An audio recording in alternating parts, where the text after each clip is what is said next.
जय राधा माधव कुंज बिहारी जय राधा माधव कुंज बिहारी जय गोपीजन वल्लभ गिरिवरधारी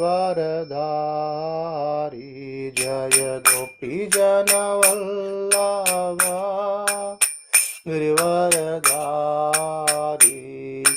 यशोदानंदन व्रज जनरंजन यशोदानंदन व्रज जनरंजन यशोदानंदन व्रज जनरंजन यशोदानंदन व्रज जनरंजन यमुना तीरा वनचारि यमुना तीरा वनचारि जय राधा माधव कुंज बिहारी जय गोपीजन वल्लभ गिरिवरधारी यशोदानंदन व्रज जनरंजन यमुना तीरा वनचारी हरे कृष्ण कृष्ण कृष्ण हरे हरे हरे राम राम राम हरे हरे हरे कृष्ण कृष्ण कृष्ण हरे हरे हरे राम राम राम हरे हरे जय राधा माधव श्री राधे जय गौरानिता मायापुर शशि जय गौरानिताय जय मायापुर शशि जय जगन्नाथ जगन्नाथ जय बलदेवा जय सुभद्रा माई जय जय प्रभुपाद जय जय प्रभुपाद प्रभुपाद की जय अनंत कोटि वैष्णववृंद की जय Hare Krishna. Thanks for joining. So we will continue our discussion on chapter 3. I have shared my screen. Hope you can see the screen now. Okay, so we discussed till text 10 earlier. Like when we discussed, just a quick recap about the as Lord appeared in the womb of Mother Devaki, all the devatas prayed, and then after they went back, it's about time for Krishna to appear. And just before appearance of Krishna, all the environments, the surrounding, all the nakshatra, and then the planets and the moon and the water, the wind, and everything become very, very auspicious and pleasant and for Krishna's appearance. That's what we discussed. And then we just discussed about we'll continue from here, text 11. So, and then we discussed about when Krishna appeared. He appeared and he was looking very adbhuta, very, very wonderful, and he was decorated with all the opulences. Like, he has four all the Shankha Chakra Gada Padma, and also he was wearing a very nice yellow garment, shining garment, and Kastuvamani, jewels, necklace, and everything he was wearing. He was having a helmet and earrings, all in that form. So after seeing this, Vasudeva was actually very much wonderstruck seeing the Krishna's form. And let's see what he says now. Let's continue from there. We'll continue text 11 today. Let's end the prayers. Om Jnanatimirandasya Jnananjana Salakaya Chakshur Unmilitam Yena Tasmai Shri Gurave Namaha. Nama Om Vishnu Padaya Krishna Prasthaya Bhutale Srimate Bhakti Vedanta Swami Iti Namine Namaste Saraswati Devi गौरवाणी प्रचारिणे निर्विशेष शून्यवादी पाश्चात्य सतारिणे। जय श्री कृष्ण चैतन्य प्रभु नित्यानंद श्री अद्वैत गदाधर शिवासादि गौर भक्त वृंद। हरे कृष्ण कृष्ण कृष्ण हरे हरे, हरे Ram Ram Ram Hare Hare. Hare Krishna. So let's see. Text 11. Sa vismayo pullava vilochana harim sutam vilokayanaka dhundabhistada Krishnavatarasavo samprabho sparshan mudadvije bhayodhyutam aplato gavam. When Vasudeva saw his extraordinary son, his eyes were struck with wonder. In transcendental jubilation, he mentally collected 10,000 cows and distributed them among the Brahmanas as a transcendental festival. So it's an auspicious thing to donate when the child is born. So basically, if you see our scriptures, this is the way we should celebrate our birthday. Whenever there's a birthday, we should try to give some charity, right? Maybe in a nearby temple or feeding some sadhus and Vaishnavas in that way. So as Vasudeva was inside the prison house and he could not do anything, right? So he could not go out to feed the Brahmanas or give the gift to Brahmanas or Vaishnavas or sadhus like that. So what he did is he mentally collected 10,000 cows and distributed them among the Brahmanas. So if we are in some condition where we can't do something physically, and even if we think mentally and do it, it's actually something like it's being done, right? So it's being described that in Kali Yuga, if you think something of good, even if you cannot do it, like let's for example, we are in a Western world now, and we wanted to go to Vrindavan. Even if we can't go Vrindavan, but even if we can think that okay, right now I'm going to Vrindavan, we actually get the benefit of going to Vrindavan as well. However, at the same time, then that what happens is, in previous days, I mean, it talks about sins in the previous ages. Even they think of sin, they used to get the benefit of the bad karma of doing sins. But in Kali Yuga, there is a benefit that if you think something bad, you won't get the reactions for that. For sinful actions, we need to do the sinful action to get the result. But for these good things, like auspicious thing, even if you think from your mind, you get the benefit, right? So in a similar way, Vasudev, he mentally thought, and he gave 10,000 cows and as it to the Brahmanas. This is as a transcendental festival, just by seeing Krishna's form. In Prabhupada says that Srila Vishwanath Chakravarti Thakur has analyzed the wonder of Vasudeva upon seeing his extraordinary son. So Vasudeva, so there are 4 reasons being given actually about why Vasudeva was wonderstruck by seeing Krishna. Says Vasudeva was shivering with wonder to see the newborn child decorated so nicely with a valuable garment and gems. Have you imagined anyone born with all these things? Never, it's possible. He could not immediately understand that the Supreme Personality of Godhead had appeared, not as a ordinary child, but in his original fully decorated 400 form. So Vasudeva could clearly understand that Krishna has appeared. So first wonder was that the Lord was not afraid to appear within the prison house of Krishna. Right. So that's the first thing. And where Vasudeva and Devaki were intent. Second, the 4 regions, right? 4 regions we are discussing about. Second region says, although the Lord, the Supreme Transcendent, is all pervading, he had appeared from the womb of Mother Devaki. The third point of wonder was, therefore, was that a child could take birth from the womb so nicely decorated.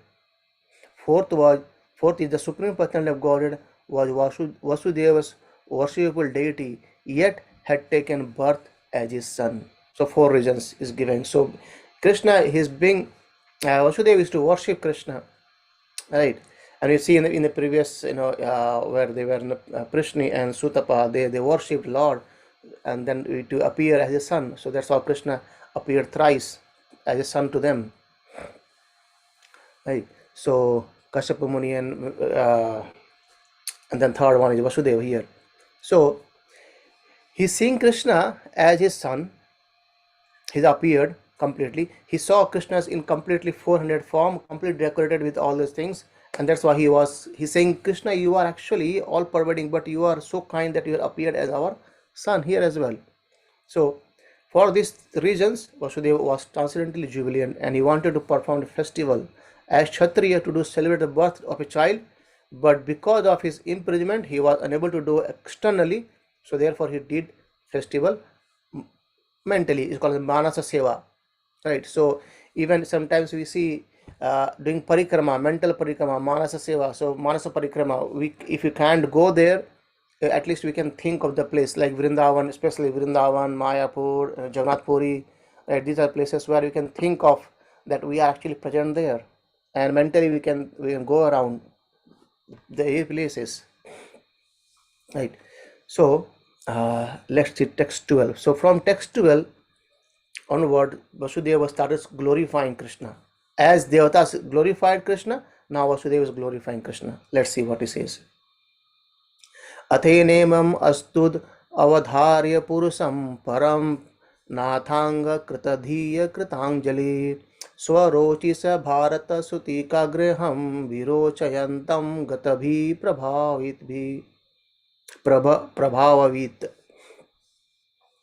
O Maharaj Parikshit, descendant of King Bharata, Vasudeva could understand that this child was the Supreme Personality of Godhead Narayana. Having concluded this without a doubt, he became fearless.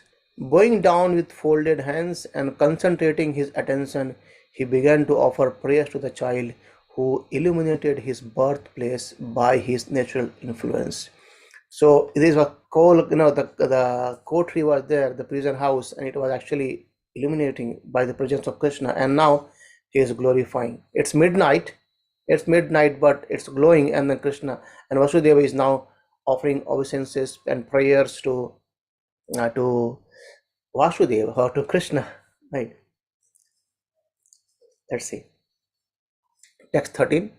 Sri Vasudeva Uvacha विदितोऽसि भवान् साक्षात् पुरुषः प्रकृते परः केवलानुभवानन्दस्वरूपः सर्वबुद्धिधृक्. He says, my Lord, you are the Supreme Person beyond material existence, and you are the Super Soul. Your form can be perceived by transcendental knowledge, by which you can be understood as the Supreme Personality of Godhead.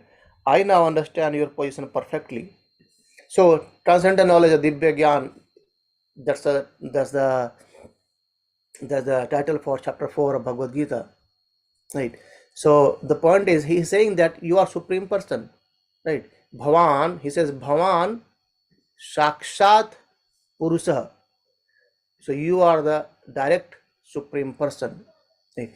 And you can be understood, perceived by transcendental knowledge. And even if we see in the previous, we discussed about how Brahma is glorified. He says, it's very difficult to understand you, and you can be understood through bhakti, the process of bhakti, and taking shelter of his spiritual master and understanding this matter from him nicely. So, and then he says, you are the super soul. So Krishna is there within every single living entity. We discussed this point as earlier as well, like how Krishna pervades everywhere.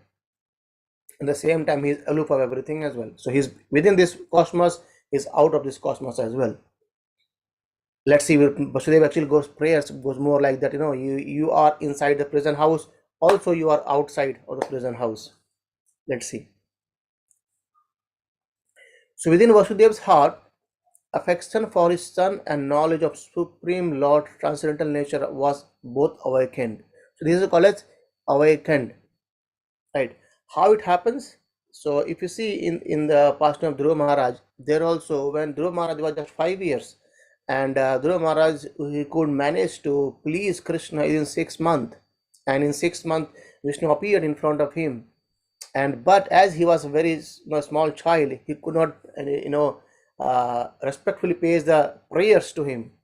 But as soon as he was being touched by Krishna's uh, conch, he got all the transcendental knowledge, and then he started paying obeisances and reciting prayers to Vishnu. In a similar way, now as he saw Krishna, the knowledge of the Supreme Lord, transcendental nature, was both awakened into the heart of Vasudeva. In the beginning, Vasudeva thought, such a beautiful child has been born, but now Kansa will come and kill him. But when he understood that this was not an ordinary child, but the Supreme Personality of Godhead, he became fearless. Right? He became completely fearless. Regarding his son as the Supreme Lord, wonderful in everything, he began offering prayers appropriate for the Supreme Lord, completely free from the fear of conscious atrocities. He accepted the child simultaneously as an object of affection and as an object of worship and prayer. This is basically a kind of reverences. Though he accepting Krishna as his son, but still he understands that this is actually Supreme Person of Godhead. So all reverence is with Vasudeva and Devaki, and all reverence is not there with Nanda Maharaj and uh, Yashoda Maiya. Right? They are completely in this form, object of affection, and the Vasudeva, Nanda Maharaj and Mother Devaki, I'm sorry, Mother Yashoda, they do not have this part. They are not worshipping Krishna as a supreme Lord. They are actually more in a Vatsalya as a son, right? So we'll discuss this one. Let's see text 14. Sa eva sapraकृत्येदं सृष्टवागे त्रिगुणात्मकं तदनु त्वं हया pravishta eva yashe. So he's saying apravishta and pravishta. So let's see. There's a similar verse comes in Canto 2 as well. Uh, My Lord, you are the same person who is the beginning, who in the beginning created this material world by his personal external energy. After the creation of this world of the three gunas, Sattva, Rajas, and Tamas, you appear to have entered it, although in fact you have not. So what it is, the point is, it's like, let's for example, how to understand this point. Krishna has appeared inside it, still he is outside. Right? Krishna has explained the same thing to Lord Brahma in Canto 2 as well, where he says, O Brahma, know it that I am the one who entered in this cosmos. At the same time, I'm outside as well. So we know that this is called as Achinta Veda Vetatva, inside and outside simultaneously. So we know that our body is made of Pancha Mahabhut, right? So 5 elements are there. In the same time, the elements are outside as well. We see air, we see fire, we see water, we see earth. It's still there. Ether is still there outside, but there are within our body as well, right? However, this is just a mundane example to understand that how it's happening outside. And Prabhupada gives example about the the mud pot, right? Using the mud, we make the pot, and that pot contains the water. But as soon as it's break, it again merges back into the mud itself, into the earth itself, right? So that context, Krishna, Vasudeva is saying that you are the same person who is in the beginning of this creation, and Krishna says that I am the one who created everything. I was in the beginning. There was nothing before me, and after what happens is after annihilation, only is I remains. Nothing else remains. Right.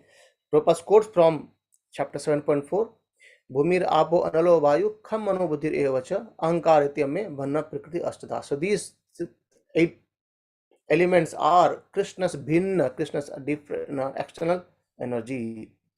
So this material world of 3 modes of nature, sattva, rajas, and guna, sattva, rajo, and tamaguna, is a composition of earth, water, fire, air, mind, intelligence, and false ego, all of which are energy coming from Krishna. Yet Krishna, being always transcendental, he is aloof from the material world. Those who are not in pure knowledge think that Krishna is a product of matter and that his body is material like ours.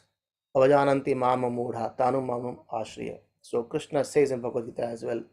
So when I descend as a form of manushya like, and people think they don't know me because of they are mudha, because of their foolishness, or they have no knowledge about it. So in fact, our Krishna is always aloof. Krishna's one name is Adhokshaja.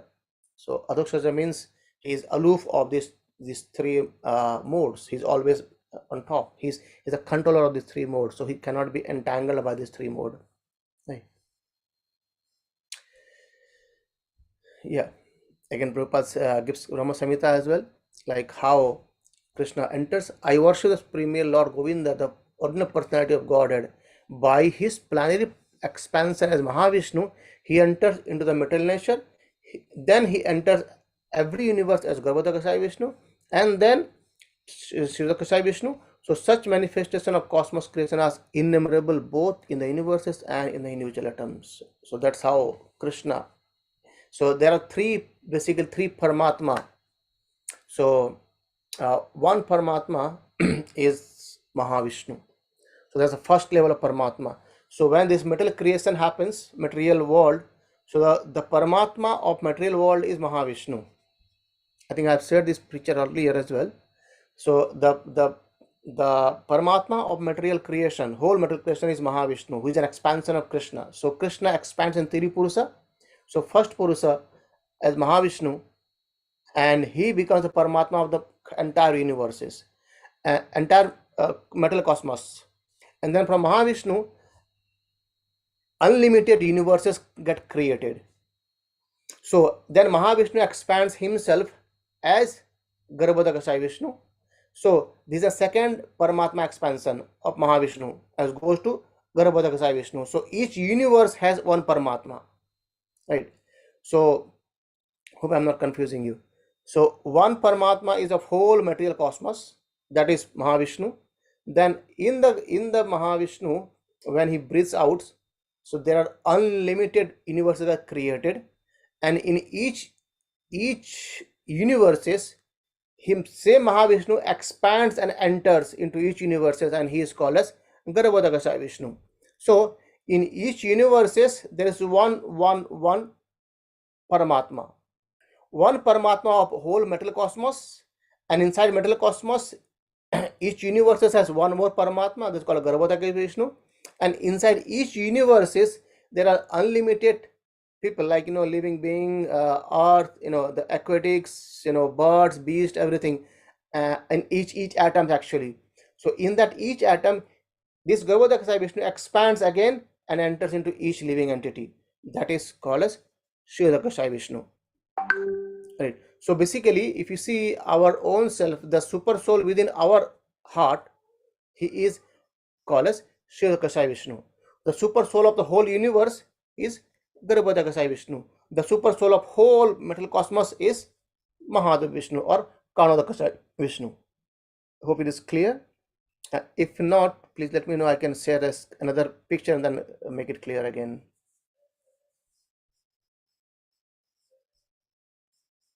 Okay.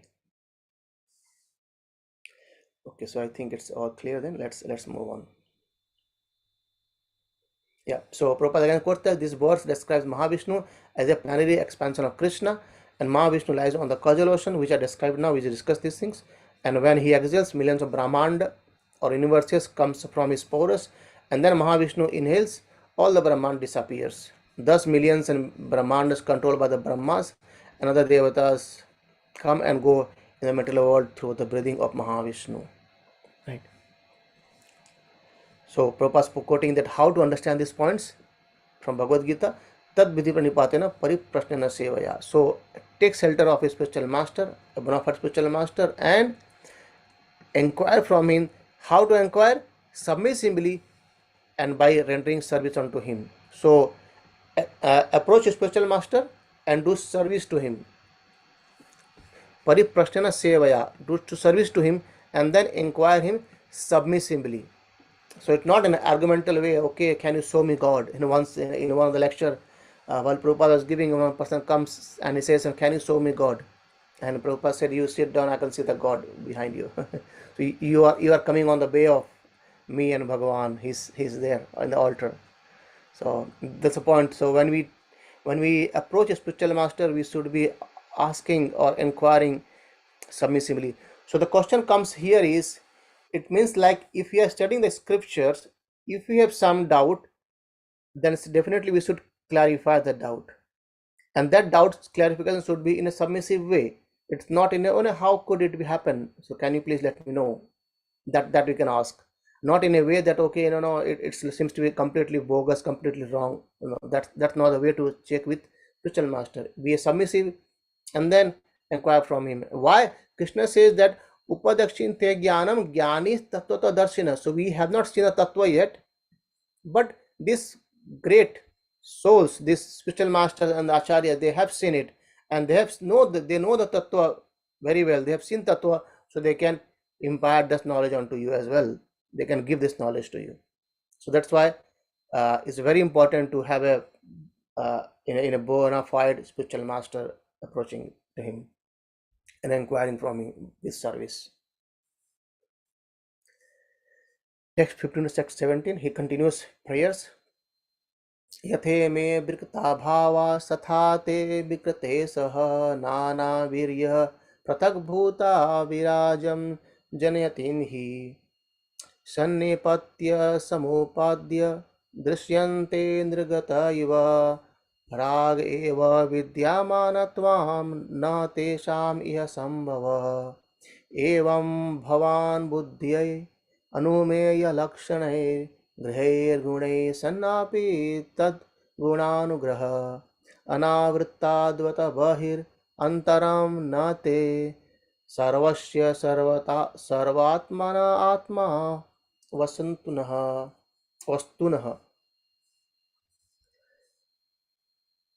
The Mahatattva, total metal energy, is undivided, but because of these material modes of nature, it appears to separate into earth, water, fire, air, ether. Because of the living being, Jiva Bhuta, these separated energies combine to make the cosmic manifestation visible. But in fact, before the creation of the cosmos, the total energy is already present. Therefore, the total material energy never actually enters the creation.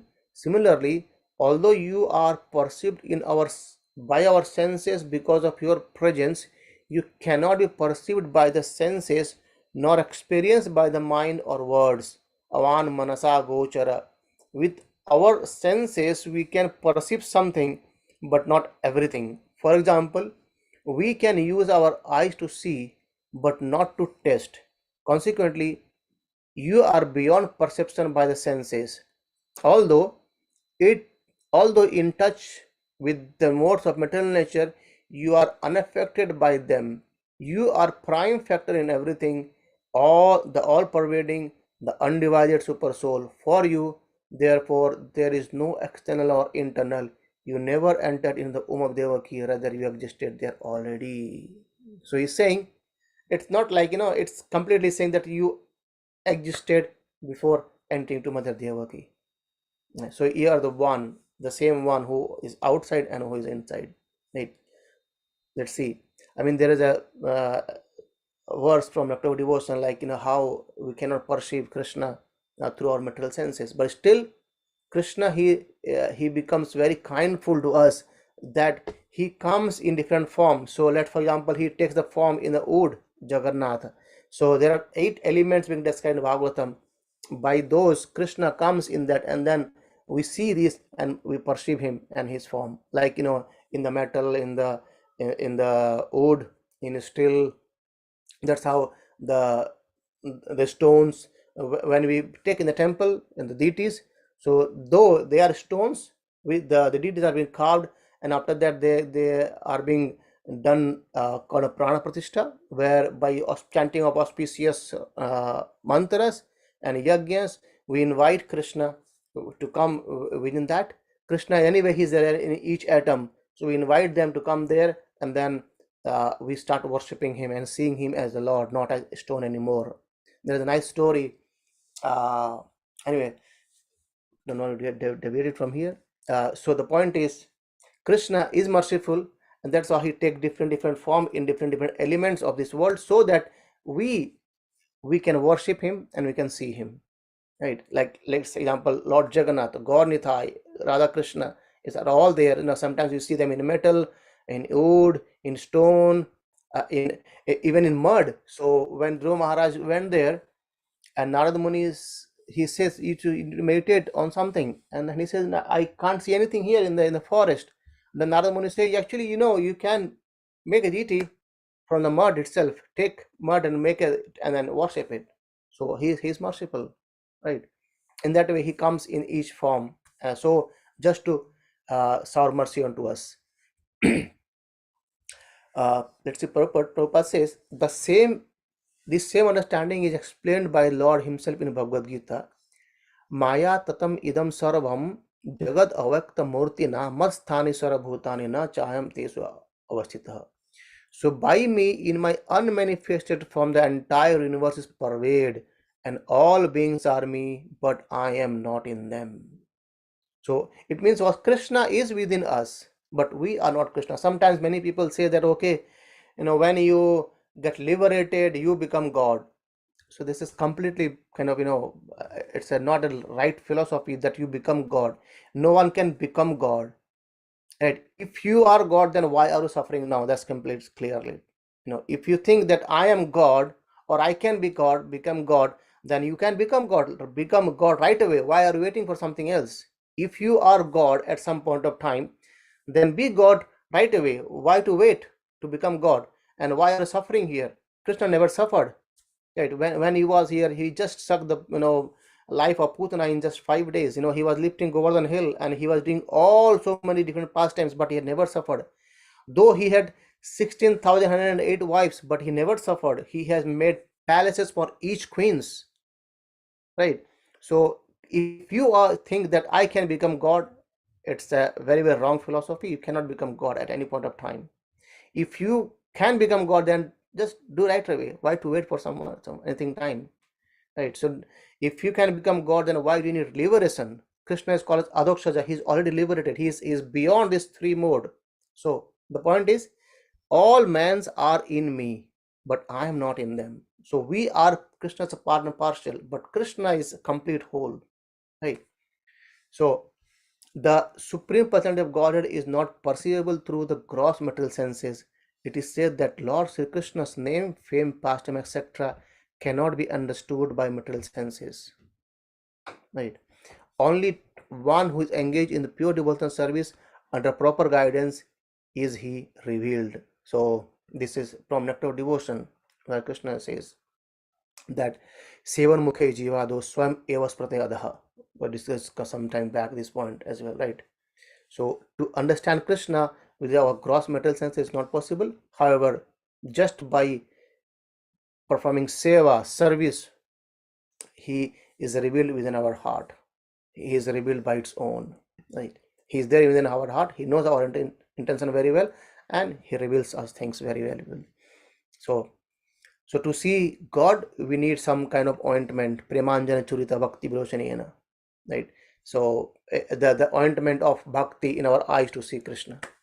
Right? Okay. That's what Prabhupada's points here. Like, one may argue that the Supreme Personality of Godhead, who creates the whole cosmos, manifestation simply by his glance, cannot come within the womb of Devaki, the wife of Vasudeva. To eradicate this argument, Vasudeva said, "My dear Lord, it is not very wonderful that you appeared within the womb of Devaki, for the creation was also made in that way. You were lying in the causal ocean as Mahavishnu, and by your breathing, innumerable universes comes out into existence. Then you enter into each universe as Govardhaka Sai Vishnu, and then Sridhaka Sai Vishnu, and then enter into the heart of every living being." That we discuss three Paramatma stages, right? So then, therefore, your entrance into the womb of Devaki is understandable in that way. So Krishna appears in that way. Okay.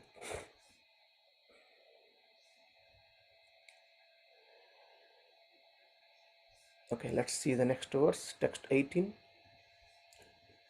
ये आत्मनो दृश्य गुणेषु सन् इति व्यवस्थिय व्यवस्थियते स्वव्यतिरेक बुद्धः विनानुवादं न च तन्मनि स्थितां सम्यग् यतस्त्वक्तम् उपादत पुमान्. One who considers his visible body, which is a product of three modes of nature, to be independent of the soul is unaware of the basic of existence, and therefore he is a rascal. Those who are learned have rejected this conclusion because one can understand through full discussion that with no basis in soul, the visible body and senses would be insubstantial. Nonetheless, although his conclusion has been rejected, a foolish person considers it reality. See, uh, the living being, he exists because of soul only. Either we believe it or doesn't believe it, doesn't matter, isn't it? So you can see there's a nice saying. I heard it a long time back by uh, His Holiness Keshav Maharaj lecture. He said that if you think that alarm clock is awakening you in the morning, try putting the alarm clock beside the dead body. I repeat, Maharaj said that if you think the alarm clock make you awake in the morning, try putting the alarm clock beside the dead body. Right, so it's clear that alarm clock is not what we actually is making us awake in the morning. It's something which is there who is hearing the alarm clock, and that's we get up in the morning. Right, the dead body is also there. That dead body also has its ears, has its hands, eyes, and everything. Right, but it's not moving. Why? Because something is missing in this whole body. If we don't understand it or don't believe it, that's a different point. But logically, if you think something was there within the body, had left away, and after the death, what the people generally says, he left. Who left? He's still there. The body is still lying there. It means was something was there which is gone, is not no more there in this body. Right? That is the soul. That's the basic understanding of soul. Right, and then we can go more elaborate understanding that yes, the soul exists with the help of super soul, this Paramatma. It's like in this material world, uh, the super soul is become a container. You can't carry water, right? So you need a container to carry water, isn't it? You need a jug or a glass or something to carry the water. In the similar way, the super soul carry the soul and goes. And we discussed earlier about in a tree, there are two birds. One bird is super soul and another bird is the soul doing his activity, and super soul is just sitting beside it and observing what the activities are, right? So that's how he says, Vasudeva says, anyone who doesn't know this or rejects these things, he's just a rascal, nothing else. It means kind of he's in completely ignorance, right? Prabhupada says in purport that without the basic principle of soul, the body cannot be produced. So-called scientists have tried in many ways to produce living body in their chemical laboratory, but no one has been able to do it because unless the spirit soul is present, a body cannot be prepared from the metal element. Right? Since the scientists are now enamored of the theories about the chemical composition of the body, we have challenged many scientists to make even a small egg. Anyway, that's a different point. But the point is, it's very clear that without the soul, the body cannot exist. Right? Again, there are those who reject the body regarding it as an insubstantial. They are of the same category of fools. One can neither reject the body nor accept it as substantial. The substance is the supreme personality of Godhead. Like it says the shadow, the object and the shadow, right? If there is, if you can see the shadow, it means object is there. Without that, the shadow cannot happen. And Krishna explains in Bhagavad Gita chapter 15, where he says that this material world is actually a kind of reflection or shadow of spiritual world. So it's not. So he explains how it is. like in beside a river, if you see a banyan tree, he gives an example of a banyan tree, and if you see in the river, you can see a reflection of banyan tree, but there is a reflection. It's not an actual tree, so you see it's perverted in the opposite down, upside down, right? But that's not a real tree. The real tree is on the ground. That's our spiritual world. Okay, so let's see text 19. तव तो स्वजन्मस्थिति सम्यां विभो वदन्त्य अनिहाद अगुणाद अविक्रियात् तवीश्वरे ब्रह्मणि no विरुध्यते त्वाद आश्रयद्वद उपचर्यते गुणै. O my Lord, learned Vedic scholars conclude that the creation, maintenance, and annihilation of this entire cosmic manifestation are performed by you, who are free from endeavor, unaffected by the modes of material nature, and changeless in your spiritual situation. There are no contradiction in you. You are the supreme personality of Godhead, Param Brahma, because the three modes of material nature, Sattva, Rajas, Tamas, are under your control, and everything takes place automatically. So this is Krishna's energy, and it's actually is a control of Krishna. Right? So that's why he says, these are all under your control. Krishna says in Bhagavad Gita as well, Maya Dakshina Prakriti Suyata Sacharacharam. So this whole Prakriti is actually acting under the control of Krishna. That's his verdict. And then Vasudev is quoting, saying the learned Vedic scholars they conclude this point as well. You are the whole soul of creation, maintenance, and annihilation as well. Yeah. Okay. Let's see text 20. Satvam त्रिलोकस्थे स्वमायया विभूर्षि शुक्लं खलु वर्णमात्मना सर्गाय रक्तं रजोस्प प्रबृंहितं कृष्णं च वर्णं तमसा जनयते. My Lord, your form is transcendental to the three modes of material nature. Yet, for the maintenance of the three world, you assume the white color of Vishnu in goodness. For creation, which is surrounded by the quality of passion, you appear radious, and at the end, when there is need for annihilation, which is surrounded by the ignorance, you appear blackish. So, three forms is again. Now, Vasudeva is prayed the Lord by saying Shukla, thus white Varnam, in the symbolic representation of absolute truth, because it is unaffected by the mental qualities. Lord Brahma is called Rakta or red, because Brahma represents the qualities of passion or creation, and darkness is entrusted to Lord Shiva because he annihilates the cosmos. The creation, annihilation, and maintenance of the cosmic manifestation are conducted by your potencies, yet you are always unaffected by these qualities. Right? And Prabhupada quotes another verse from Veda, says Harir hi nirgunai sakshat. So yeah, this very important words is called nirgunai.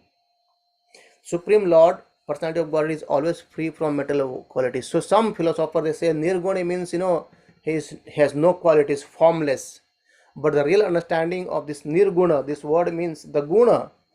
Right? Guna is three modes, and nirguna means the one who is unaffected by these three gunas. He's called nirguna. So harir hi nirguna sakshat. Sakshat, he is the one who has no material contamination. But as I said earlier, Sanskrit is, you can make many different meanings of those. So some philosophers say that nirguna means he has no quality, is formless. But the acharyas actually explain the nirguna means the one who is unaffected by the material modes. So Prabhupada says here, who is always free from all material qualities. So Krishna is not affected by the mode of goodness, passion, and ignorance. Right?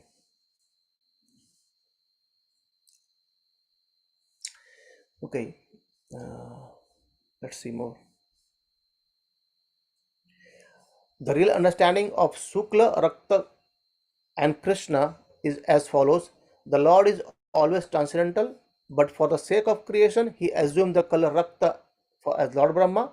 Again, sometimes the Lord becomes angry, as in Bhagavad Gita 16, Tan aham divishta Kurutram samsaresu naradhamam shipyamaye ajasram ashruban asuriva eva yonishu. Those who are envious and mischievous, who are the lowest among men, and are cast by me into the ocean of material existence, into various demonic spaces of life. To destroy the demons, the Lord becomes angry, and therefore he assumes the form of Lord Shiva. Right. Okay. And again, Prabhupada's quote from Bhagavatam says that Etecham Chaklapamsa Krishnastu Bhagavan Swam. So Krishna is the supreme God, supreme Bhagavan. So he's glorifying Krishna. Vasudeva saying that you are actually beyond the three modes. The three modes cannot entangle you. I just realized we have crossed our time. I will continue tomorrow from text 21, and let's see how far we can go in 2 more days. Um, 1 second. So basically,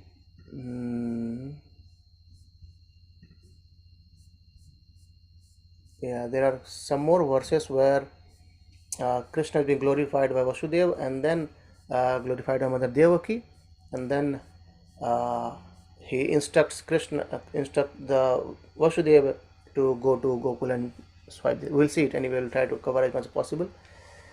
Hare Krishna. Anyone have any quick questions, comments, or want to share something? Please feel free to. Hare Krishna. Yes, I had a few questions, but do you want me to ask tomorrow or when there's time, or shall I ask now? Let's see it. We can spend some more 5 minutes to see how much we can go on. Okay, I'll ask the simple ones first, then not the other ones. Okay. In the beginning, you said when Krishna appeared, the nakshatras, the water, everything was delightful, auspicious. Yeah. Yeah.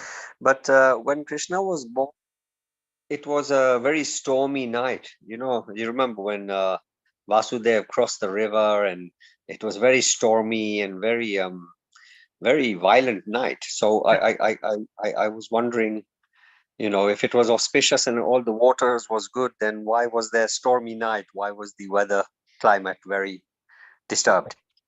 So we will discuss this point again as well, because when Vasudeva going to travel through those river, we'll discuss this point again. However, we discussed on Friday as well a bit, like there was thunder night, isn't it? It was storming and thundering.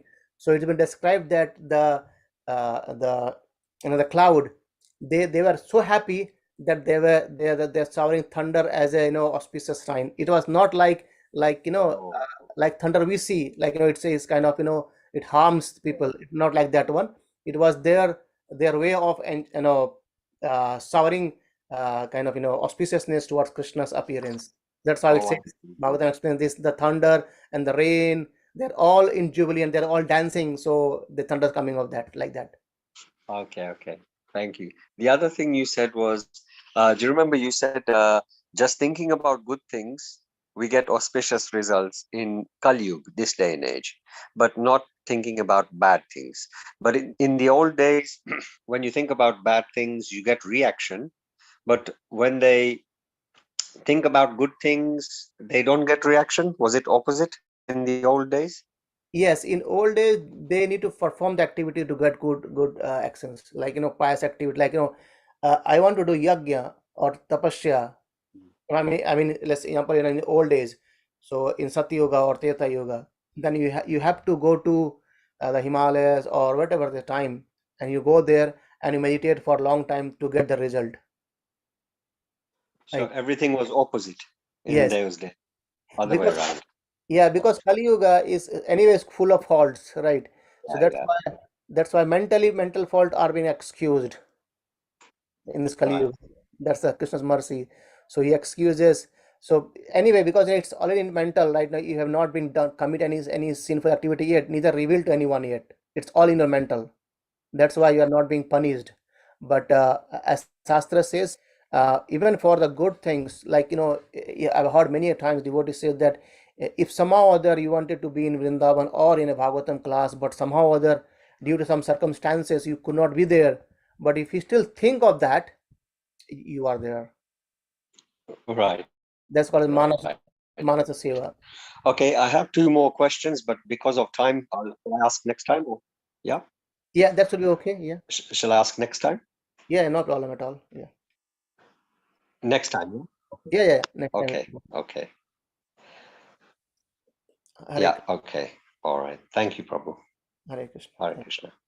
ग्रंथराज Shrimad Bhagavatam की जय, अनंत कोटि वैष्णव वृंद की जय।